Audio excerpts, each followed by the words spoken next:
بسم اللہ الرحمن الرحیم۔ السلام علیکم پیارے دوستو۔ ایک شخص حضرت ابراہیم بن ادم کے پاس آیا اور کہنے لگا، حضرت گناہ کا مرتکب ہوتا ہوں، چھوڑا بھی نہیں جا سکتا اور ڈر بھی لگتا ہے کہ عذاب ہوگا۔ آپ کوئی ایسا طریقہ بتا دیں کہ عذاب سے بھی بچ جاؤں اور گناہ بھی کرتا رہوں۔ اللہ والے بڑے دانا ہوتے ہیں، دھکے نہیں دیتے، پیار و محبت سے بات سمجھاتے ہیں، پیار و محبت سے دل میں بات اتارتے ہیں۔ حضرت نے فرمایا، ہاں میں تجھے ایسا طریقہ بتاتا ہوں۔ تو وہ بڑا خوش ہو گیا اور بات سننے کے موڈ میں آ گیا۔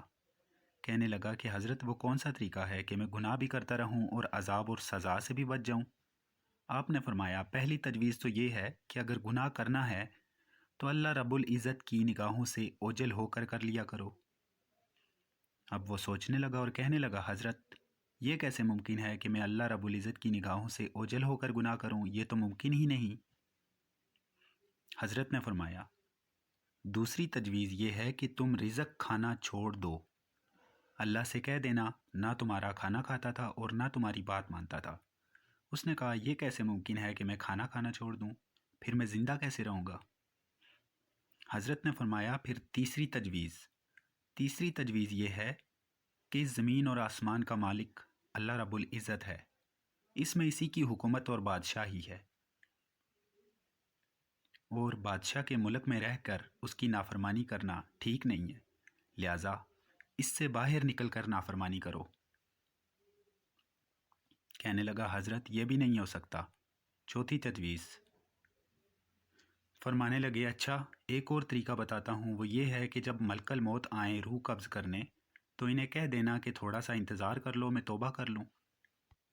اس نے کہا، حضرت وہاں تو انتظار کا تصور ہی نہیں ہے۔ جب موت آتی ہے تو وہ نہ ایک لمحہ آگے ہوتی ہے اور نہ پیچھے۔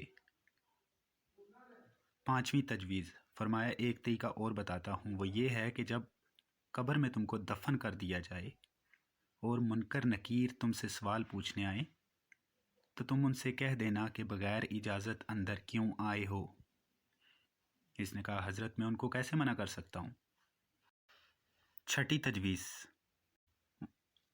حضرت کہنے لگے، ایک اور طریقہ بتاتا ہوں، وہ یہ ہے کہ جب قیامت کے دن تمہارے برے عملوں کو کھولا جائے اور پروردگار عالم فرشتوں کو حکم دیں کہ اس کو گھسیٹ کر جہنم میں ڈال دو، تو تم اس وقت ضد کر کے کھڑے ہو جانا کہ میں تو جہنم میں نہیں جاتا۔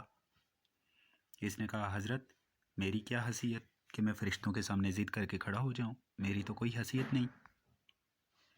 اب لوہا گرم تھا اور چوٹ لگانے کا وقت تھا۔ حضرت نے فرمایا، اے بھائی، جب تیری حیثیت ہی نہیں تو اتنے بڑے پروردگار کی نافرمانی کیوں کرتا ہے؟ کہنے لگا، حضرت آج سے میں گناہوں سے توبہ کرتا ہوں اور آج کے بعد وعدہ کرتا ہوں کہ اپنے اللہ کی نافرمانی کبھی نہیں کروں گا۔ اور اس نے سچے دل سے توبہ کر لی۔